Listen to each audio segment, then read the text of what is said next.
direction, if we think about the partial with respect to x, we're imagining we're at a certain point and we move along the x-axis, parallel to the x-axis. The partial with respect to y is when we stand at a point and we move along the y-axis. So what we want is a little bit of freedom where we're standing on this point and then we move towards any direction we want. That's going to give us our directional derivative. So what we're going to do is we're going to talk about the directional derivative. We'll define the directional derivative. Well, the definition's actually up here already. What we'll do is we'll develop the directional derivative much like we did with those partial derivatives and how we created the tangent plane. And then what we're going to do is we're going to use the chain rule. Remember the chain rule? Yeah, 2 days ago. We're going to use the chain rule to find something interesting coming out of this. And we'll see that our directional derivative will be the combination of those techniques where we develop the tangent plane and when we use the chain rule.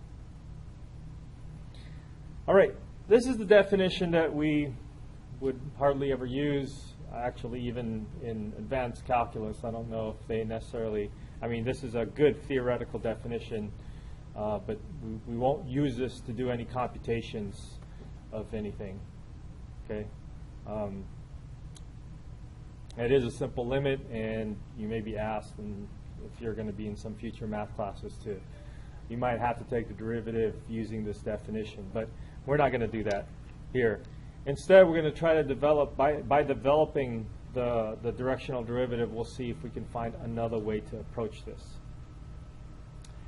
All right, now,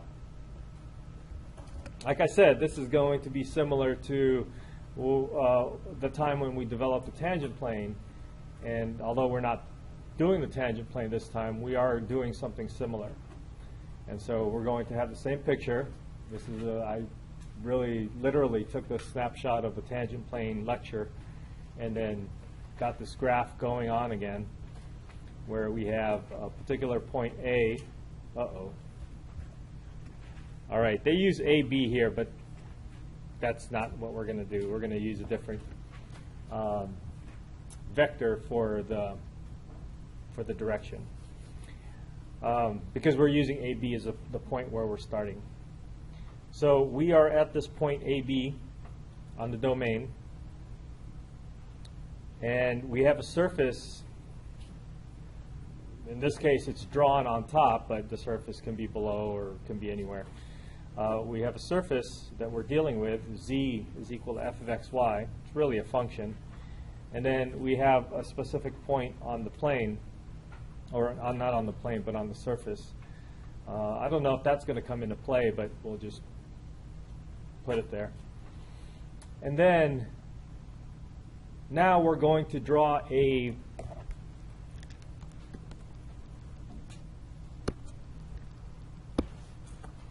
direction on the domain. So again, if you want to think of this as a mountain and you're looking at a map. So the mountain, you on the mountain, on this point on the mountain, are living in 3 dimensions. And then you are looking at a map, which is 2 dimensions. So your map is essentially the xy plane, and you can figure out where you are on the xy plane. And then if you give yourself a height, then you can figure out where you are in 3 dimensions. And then on the map, you're going to give yourself a 2-dimensional direction to walk toward. So let us walk toward, I don't know,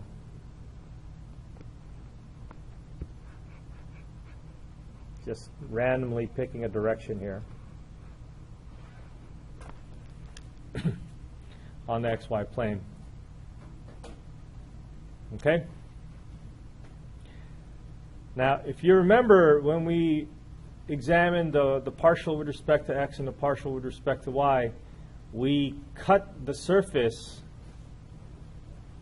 with a vertical plane going in the direction of x or the direction of y. So we're going to do the same thing here.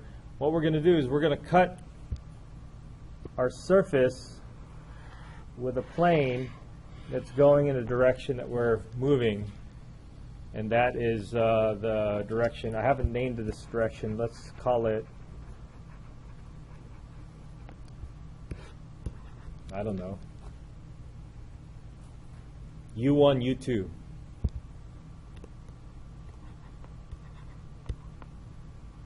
Oh, sorry. Let's call it V1. Let's call it U1, U2.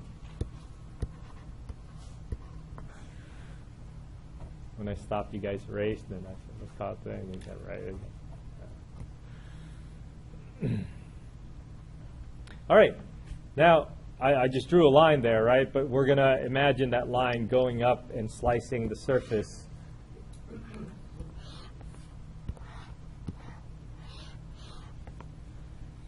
And then what we're going to do is we're going to look at a curve that's on that surface. Just the same way we cut the surface with something parallel to the xz plane and something parallel to the yz plane. And then remember those pictures on the side over here we took a look at like a side view. So this time our view is going to be not with respect to the x or y, but with respect to something else.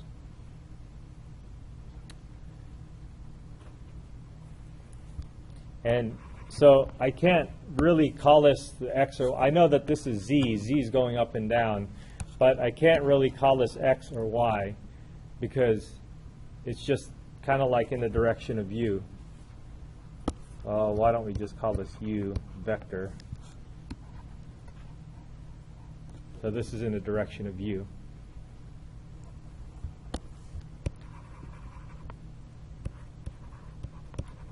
So unlike before where I just either called it A or called it B, I have to call it some point AB that's going in the u direction. So this is becoming a little stranger looking, but this is how it's going to go.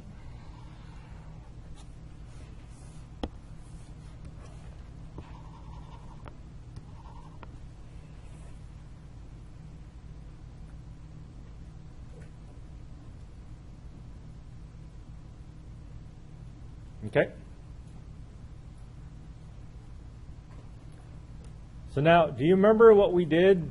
We were kind of looking for this. We were looking for a tangent vector last time. We can start off by taking a possibly look at a tangent vector. Do you remember what we did last time?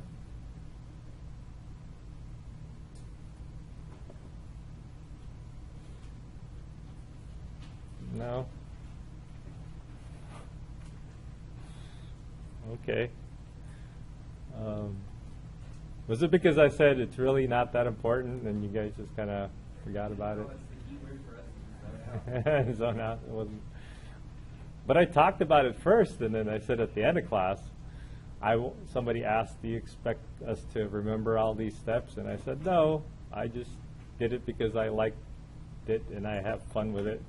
Remember that? Maybe I should have said that. And if they were saying we're not supposed to remember. Okay. All right. If you remember, well, you don't.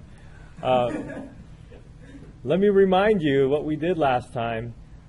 We tried to represent the slope of this as a rise over run, and before we knew the slope, and the slope was actually fx or fy, depending on which way we were going. This time we actually don't know the slope. We're going to find the slope. But what we did, if you remember, is a change in x over the change in y, and then we made it the rise over run.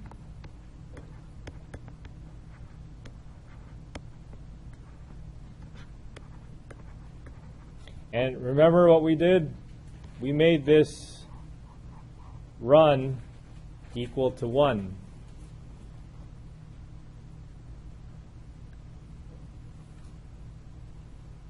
And so all it was a matter of looking at the change in z.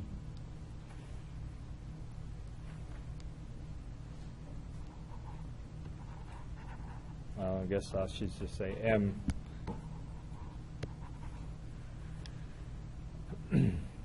So that's one thing that I want you guys to remember, is that this vector that we're looking at on the xy plane, we should consider that vector to have unit length, just to have our calculations work out easier.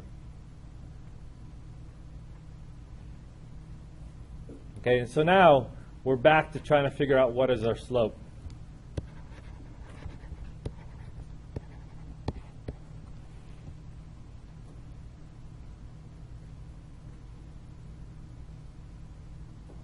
Okay, so what we're going to do is we're going to go back.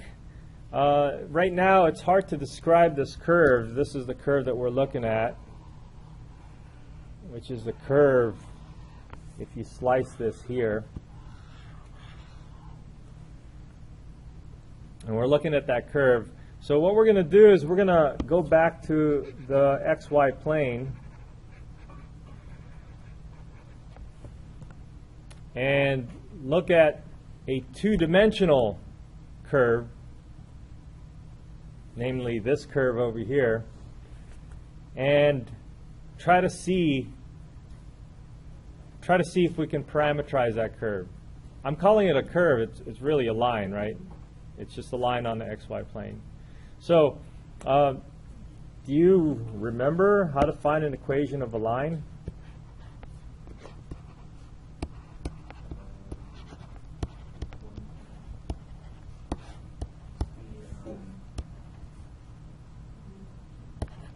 Point and the direction. So what do we do with a point and a direction to make an equation of a line?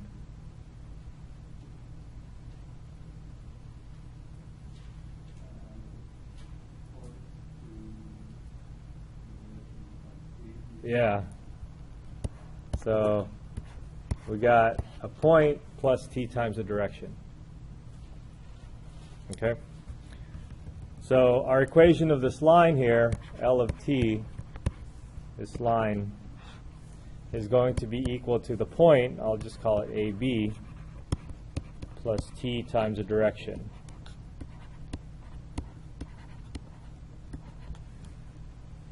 Okay? We can leave it like that, or we can, what do you call it, parameterize it. A plus U1t, B plus U2t. So this is your x and this is your y, and this is your function.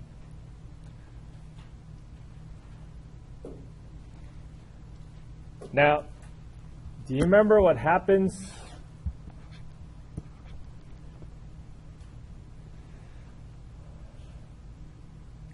when you have a curve in 2 dimensions and then you project it up onto the surface?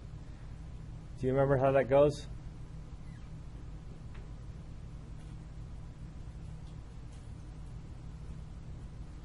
So I want this curve, which is really a line, but I want this curve in 2 dimensions to be projected up into 3 dimensions, and then I want to be able to describe this curve as something with an R of t. Yeah?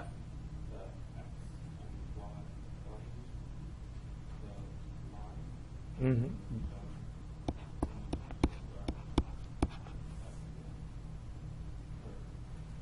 Well, so wait, let me get this.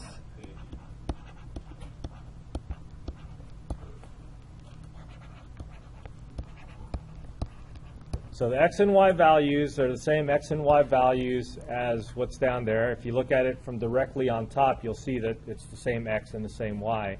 And now the z value, f of ab, or f, the function evaluated at not ab, because if it's just ab, then it would just be constant, xy, so the x value and the y value. More specifically, I'm going to write it like this.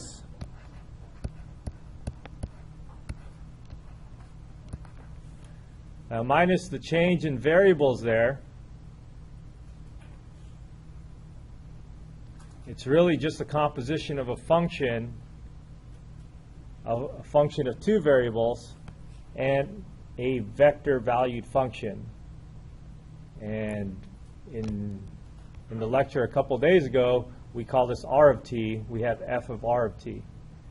But now we have f of L of t.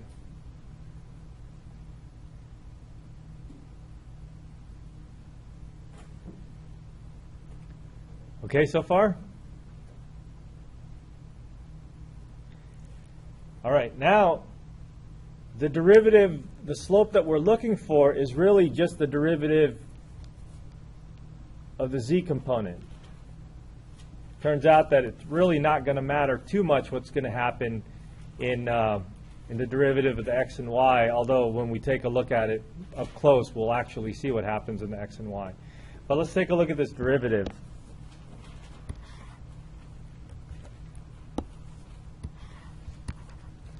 So let's just make a note that d dt of this z value will actually equal to our m that we want. Okay, so we're going to take the derivative of this.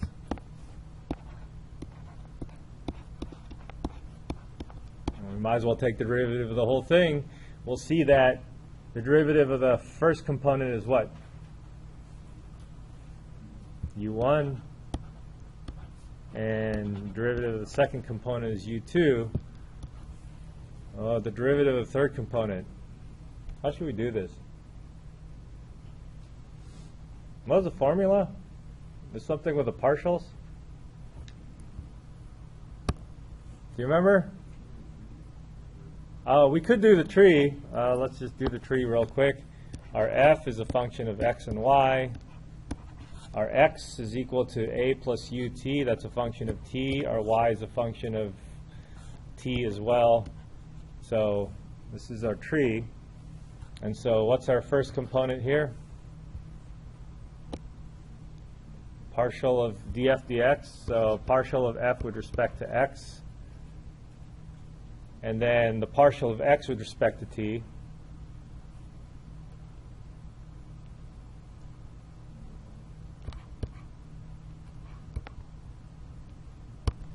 And multiplied, okay, plus fy times the partial of y with respect to t. Yeah? Isn't this a normal derivative from x to y? Because you only have one variable. Yes. So that should be prime.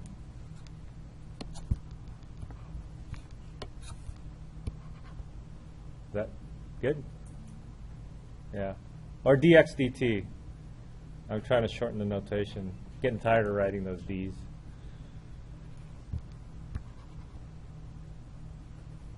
In fact, we know what x is, and we know what y is, so we can literally just take the derivative of that, right?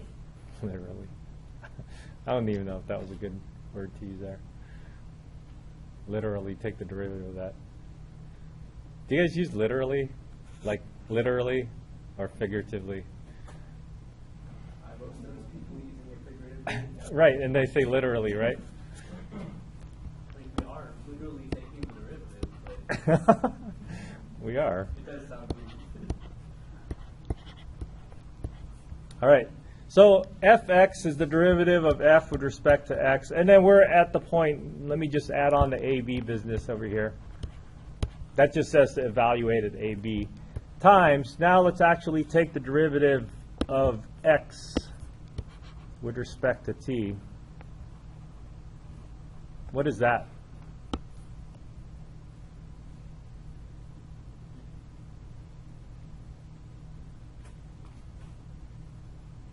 What?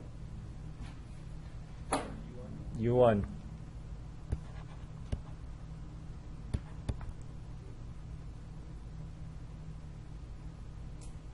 Okay? Plus the derivative of f with respect to y, and again, I'll just throw in this ab to say that we're going to evaluate it at ab times the derivative of y with respect to t, which is u2. So this is a little long, but this is our slope.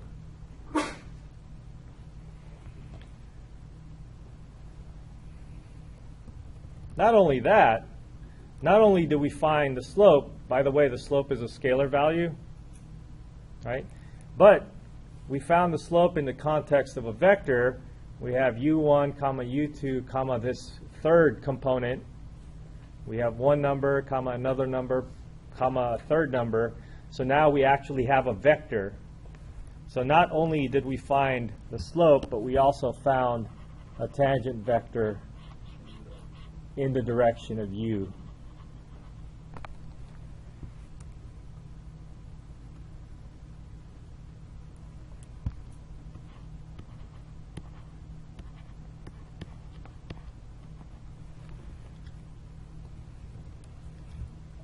Okay? So that was like bonus. By bonus, I don't mean extra credit for you. I mean just bonus for us. Like, wow, there's another formula in there, which was probably anti-bonus for you. I don't know. Who cares? But what we found was this formula is equal to the directional derivative. So I don't know, I didn't talk about the notation here, but let me talk about the notation in a little bit more detail. The notation is this capital D. Capital D is the derivative. And then in the direction of u, u is a subscript. And then you're actually taking the derivative of the function f. So the directional derivative of f in the direction of u. And then evaluate it at the point on the domain AB. I know they have it x naught, y naught in the previous page, but in our drawing here it's AB. So the directional derivative of f evaluated, now a directional derivative of f in the direction of u evaluated at AB is equal to, and it's equal to this. It's the partial with respect to x evaluated at AB dotted with u1 plus the directional derivative of f in the direction of y, AB times u2. And we have to throw in a couple of more conditions here, like what is u1 and what is u2, and what about u1 and u2. That's kind of special. Oops. Making my box larger. Where the direction u that we're talking about is equal to u1 comma u2, and moreover is a unit vector.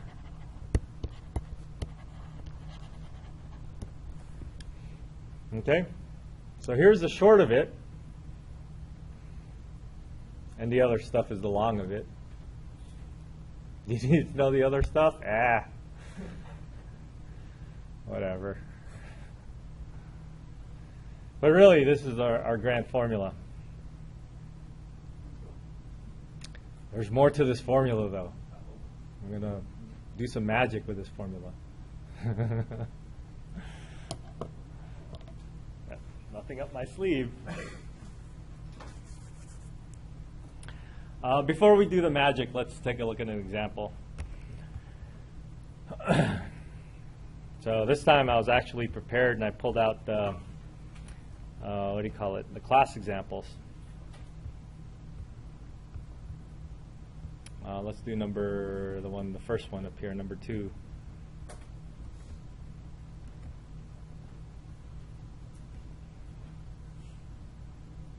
And this is not from your homework. It's, well, I don't know, maybe it is one of your homework problems, but I'm doing the class examples where it's just some random problem in this section. All right, we have a function, we have a point, and we have a theta. Yeah. Not quite u, but let's make it into a u. So what they're saying is that this is some function that could be your surface. This is your point. So instead of drawing the 3-dimensional picture, let me just draw the map, 2-dimensional. I have 0, 9. And then I have an angle of 2 pi over 3. So this is 0. This is 0. This is pi. 2 pi over 3 is somewhere over here.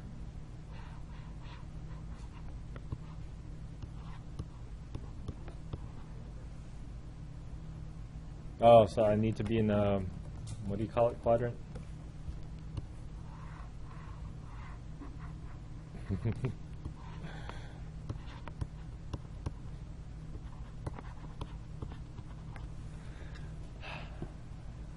I'm glad people are keeping me honest.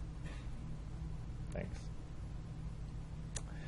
All right, so we have an angle of 2 pi over 3 from the horizontal, so this is what they mean. And essentially what you want to do is you want to take a look at this.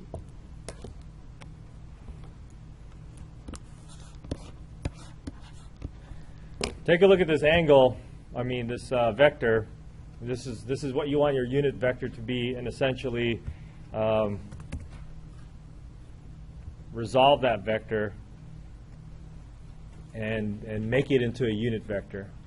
So do you know how to do that? Just cosine and sine. So it's within, the cosine and sine is within a unit circle already. And so the x is just a cosine and the y is just a sine. So an angle of theta here will give us a point that this is pointing toward. That's a cosine of that theta and the sine of that theta. And theta just happens to be pi over 3, or 2 pi over 3.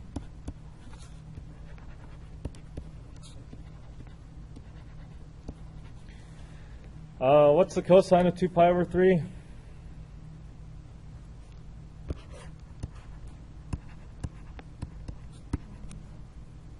So cosine of pi over 3 is 1/2. And then it's on the second quadrant, so cosine's negative. All students take negative 1/2. And then the sine is the y value. And so it's positive in the second quadrant. And it's cosine of pi over 3 is what? Root 3 over 2. So that's it. That's your unit vector. And it's already a unit vector, so we're kind of set there. So the only things we need to find are the derivatives, the partial derivatives of f. So let's do fx, the derivative with respect to x. Y is constant.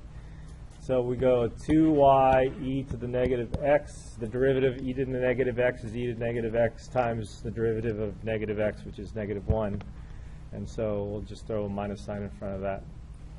And then fy is equal to 2. Y derivative of y is 1. And then e to the negative x is constant, so it'll just hang around as if it was a constant. And then we also need to put in the point 0, 9. So fx evaluated at 0, 9. We put 0 in for the x and 9 in for the y. So e to the 0 is 1. We have negative 2 times 9. That's negative 18. And then fy evaluated at 0, 9. There's no y's to put in the 9, and e to the 0 is 1, so this is just 2.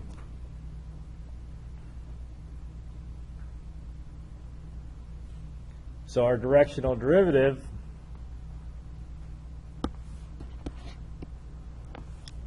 u is the direction f evaluated at 0, 9 is equal to negative 18 times u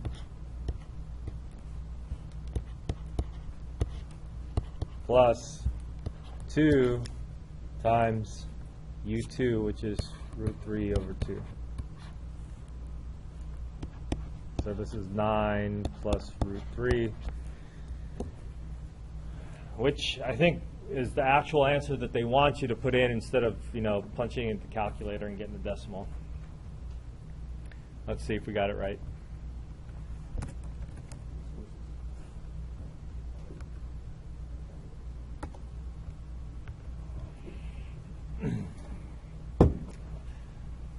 Okay. So now let's talk about the little magic, not really magic.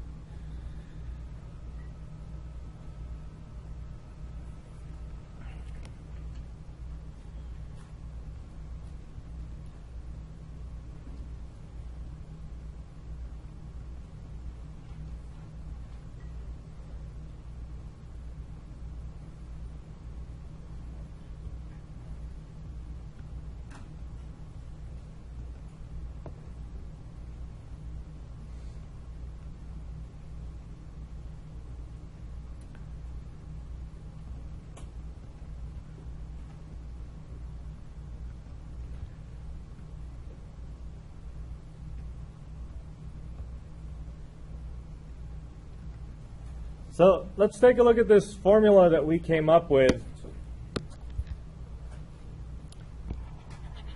And let's take a really close look at the right-hand side, which is our formula for the directional derivative. It just means it's the derivative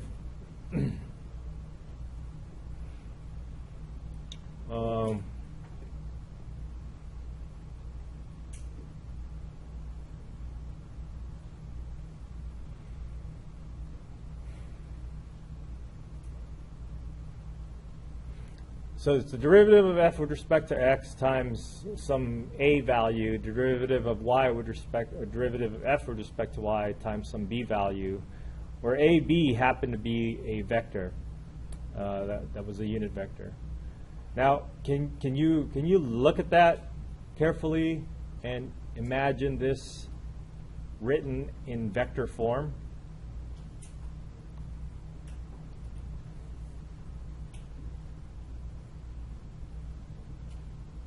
That was a question. That wasn't rhetorical.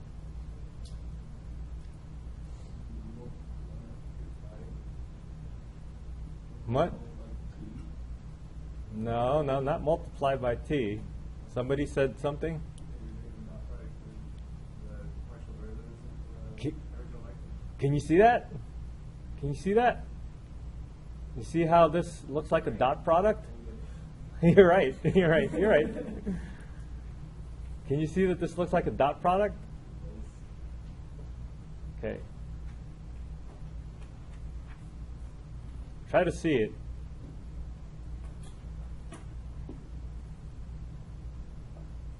All right. If you still haven't seen it, this is what's going to happen. What we're going to do is we're going to peel apart the two different, looks like it might fall into one vector and another one. Well, I know that AB is an actual vector that was given as part of my condition. And so if you imagine taking the A out and the B out of this sum, and what you would have left is the fx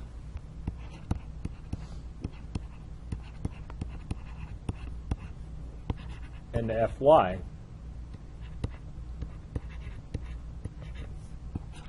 And if you write those two vectors like that, where you dot them, then you can go backwards. Right? We're used to seeing the dot product as you have two vectors and you dot them. This time, and you dot them and you get a scalar. This time what we're looking at is a scalar, and then we're kind of going backwards and imagining it as a dot product of two things. and it just happened so that the two vectors are this.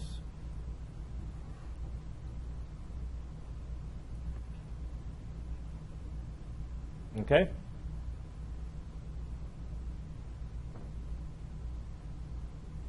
Isn't that cool? This is the magic part.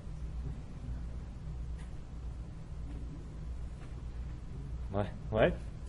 Does it look magical? Smoke? What if I just blow on it? But wait, there's more. Now, the chain rule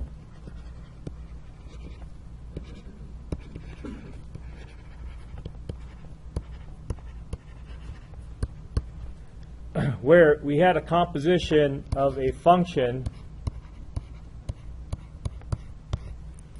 with a vector valued function where you had z is equal to f of x, y. This is the first case of the chain rule that we studied, right? Our first special case. And then we call this r of t is equal to x of t and y of t.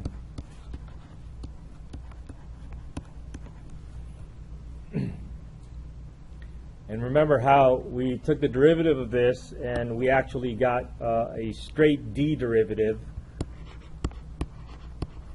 So I'll say d dt of this expression.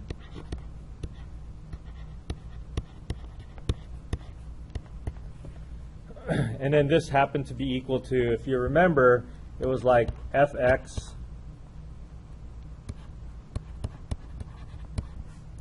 times x prime of t. So we just did this a couple of pages ago. We also did it a couple of days ago. And this is what we came up with.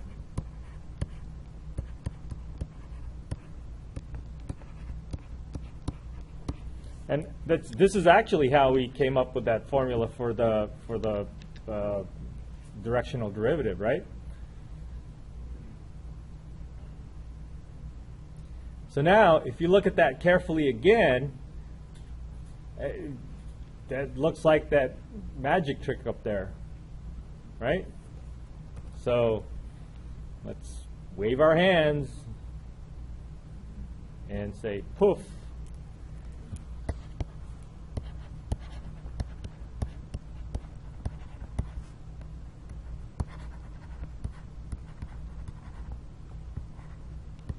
And then now it looks like a dot product of a vector that has the partial derivatives and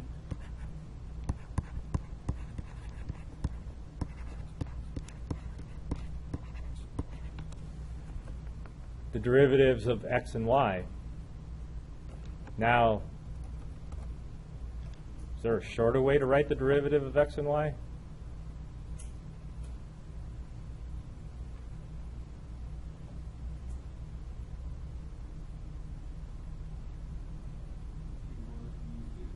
No.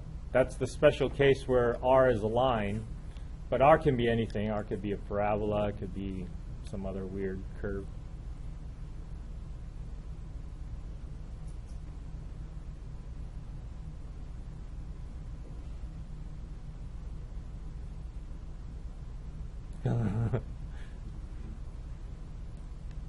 Come on. Tell me. Yes, thank you. Oh, I was on the edge of my seat. I was so excited.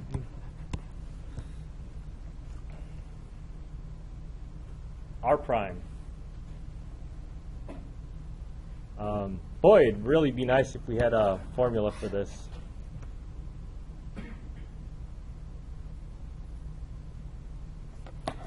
Okay.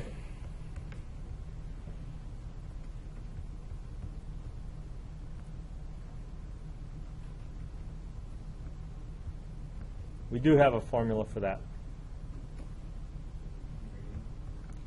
This is called the gradient. The gradient is a vector of partial derivatives. Essentially taking the partial derivatives and putting it in vector form so that they have those different components. And the first derivative, the derivative of the first variable goes in the first slot, the derivative of the second variable goes in the second slot. And really, if you have more derivatives, if you have more variables, then you just keep taking derivatives, and then that would be as a three-dimensional vector, a four-dimensional vector, or whatever. But the definition of the gradient is that it's a vector with partial derivatives. Now, we saw that in two different instances. So somebody said, well, this is probably important enough to call it its own thing, so let's call it the gradient. So that's what they did. That's probably not how the story goes, but we can pretend. All right, so now we have the gradient vector.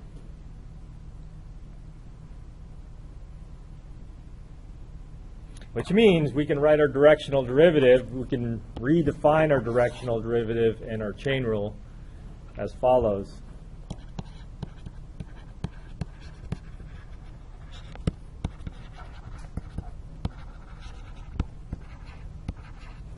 So our directional derivative in the direction of u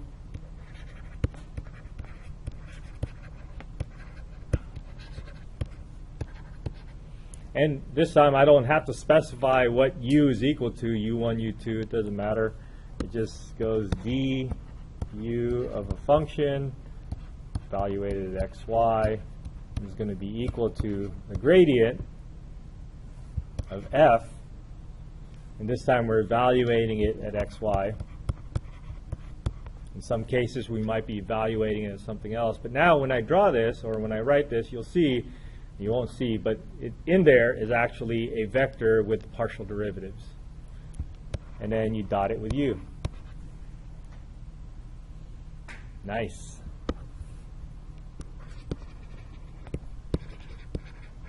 And again, the chain rule, I should have put special case, but yeah, this is our special case of the chain rule, is going to be the d dt of our function composed with a vector valued function is going to be equal to the gradient of f again, evaluated at xy or evaluated at some point. And this time we're going to dot it with another vector, the derivative of r.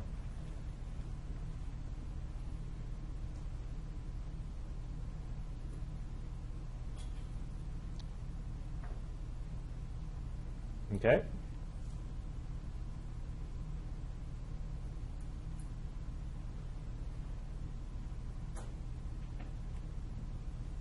Wow, that's cool.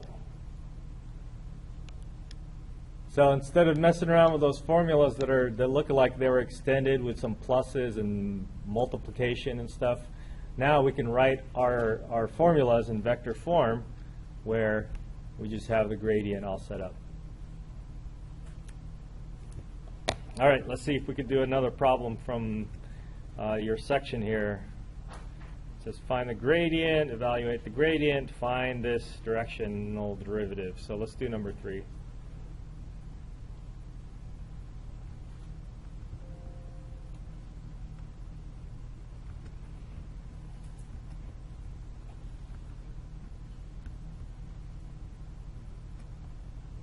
So we have a function that has something to do with a sine, 4x plus 5y, and then we have a point that's given to us at negative 10 comma 8, and then we have our u, which I think it's already a unit vector.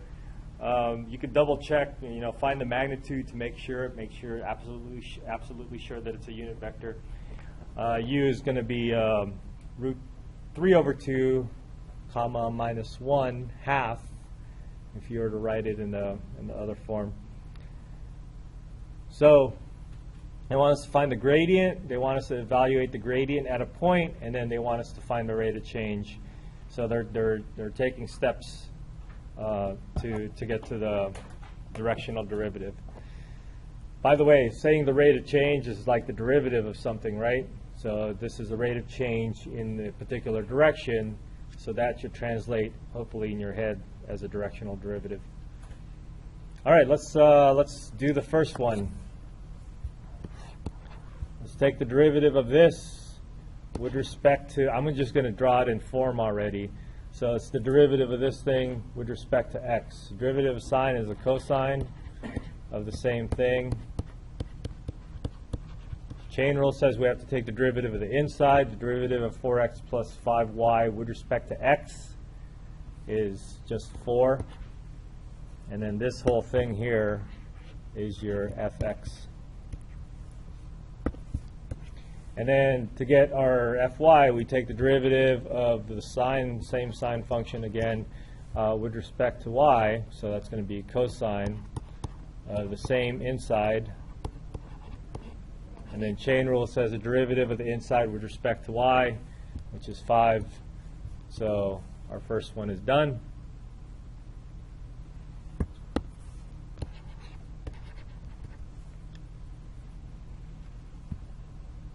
Next problem is asking us to find the gradient at a specific point. And so a gradient of f at a specific point is essentially going to be this gradient at a generic point, except we put in x equal to negative 10 and y equal to positive 8. So, and the inside is the only thing I need to worry about, it looks like. So we have 40, negative 40 plus 40, that's 0, right? So this is going to be 4 times cosine of 0, which is 1, and then 5 times cosine of 0, which is 1. Maybe I should put that on the side here somewhere. 4 times negative 10 plus 5 times 8 equals 0. Cosine of 0 is 1. So that's how we got this 4 comma 5. And now our last part over here where we need to take the directional derivative, df or dfu. By the way, this is another way to rewrite it, but it looks cooler with the directional derivative because they both start with a D. Alliteration.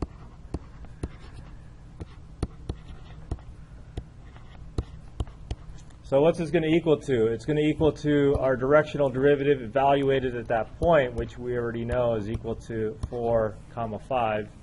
And then we're going to dot it with, again, you want to make sure it's a unit vector. In this case, it actually is a unit vector already.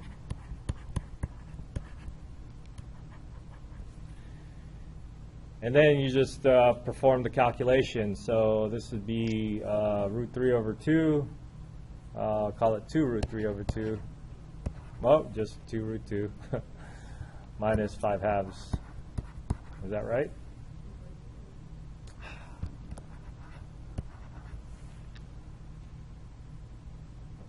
Two root 3 minus 5 halves. Okay. So let's just double check. I'm just going to put the other 2 in because it's easier. Now remember, for vectors, you need to use the appropriate vector notation. So if you like using i's, j's, and k's, go ahead. Or if you can just use the parentheses notation, then that would work out also. So this is 2 root 3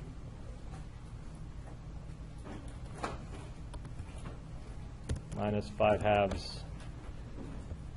And provided that we did the first one correctly, which we won't have to check, then these other 2 should be correct. Okay?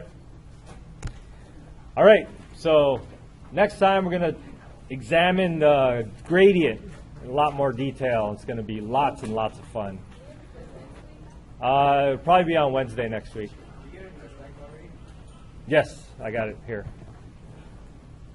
All right, have a good weekend.